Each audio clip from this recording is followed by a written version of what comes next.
Hey there, and a super warm welcome to you. If you're just starting out on your PTE exam journey, you are in exactly the right place. Today, we're going to dive into one of the key speaking tasks and make it totally clear and simple for you. So you're gearing up for the PTE academic. I know, when you're first starting, it can feel like a pretty big mountain to climb, but hey, don't you worry, we're going to break down this Summarize Group Discussion task piece by piece, and we're going to do it together. Okay, let's get right into it. First things first, what exactly is this task all about? Let's paint a really clear picture. It's actually a lot simpler than it sounds. You'll hear a short audio clip, it's just 2 or 3 people having a chat, and when it's done, your job is to simply give a short summary of what they were talking about. Really, all they want to see is that you understood who was saying what and what their main ideas were. That's it. Now, you might be thinking, wait a minute, this sounds a whole lot like the retail lecture task. And you know what? That's a great catch. But there's one huge difference. With retail lecture, it's one person talking. But here, you have multiple people talking to each other. You're not just summarizing points, you're summarizing how they agree or disagree. And that interaction, that's the part you really need to capture. Let's quickly peek at the format. The audio itself is only about a minute to a minute and a half long. Then you get just 10 seconds to prepare. I know, that sounds kind of scary, right? But we'll cover how to use that time perfectly. You then get up to 2 minutes to record your summary. And this is important. This one task boosts both your speaking and your listening scores. Why? Because it's not just about sounding good, it's about proving you were really listening. So, how do we tackle this without feeling stressed? We need a game plan. I like to call this one the identify and link strategy. It's a really simple 3-step approach that's going to make this whole thing feel so much more manageable. So here's how it works. Step 1, while you're listening, just jot down labels for the speakers, like M for man or W for woman, and a few of their keywords. Step 2, in that tiny 10-second prep time, quickly scan your notes and find the main thing they agreed or disagreed on. That's your guiding star. And finally, step 3, when you start talking, use linking phrases to show how their ideas connect. It's all about showing the flow of the conversation. All right, to make you feel even more prepared when that little red recording light comes on, let's walk through a super helpful template. But please, think of this as a safety net, a basic structure to help you start. It's not a script you have to memorize word for word. It's just there to give you a confident start.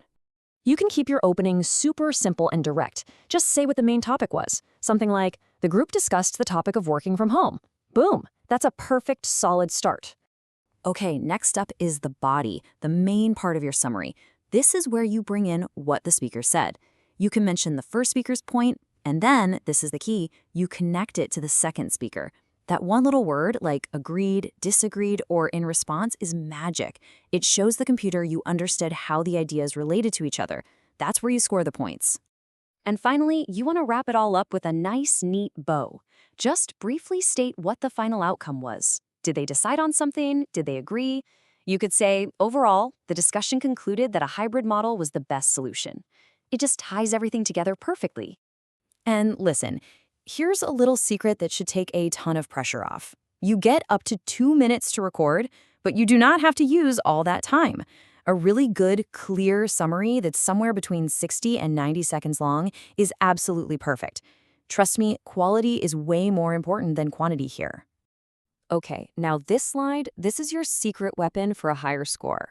Instead of just saying agreed or disagreed over and over again, try using some of these phrases. Words like supported the idea, or challenged the claim, or also highlighted will instantly make your summary sound way more fluent and academic.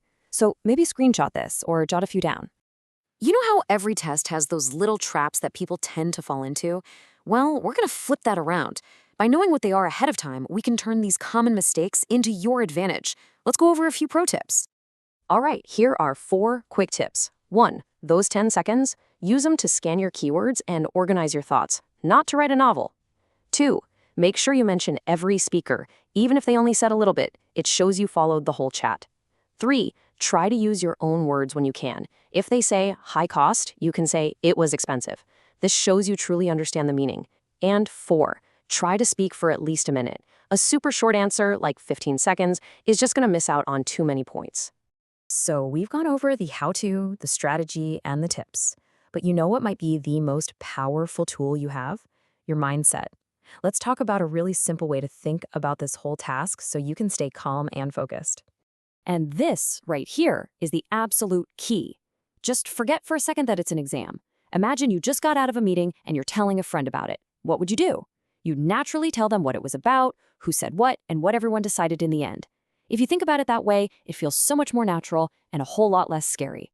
So there you have it. You have the strategy, you have a template, and you have the right mindset. You are absolutely ready to start practicing. Remember, confidence doesn't just appear. It comes from actually doing it. So what's the first small step you're going to try today? Whatever it is, just take that step. You've got this.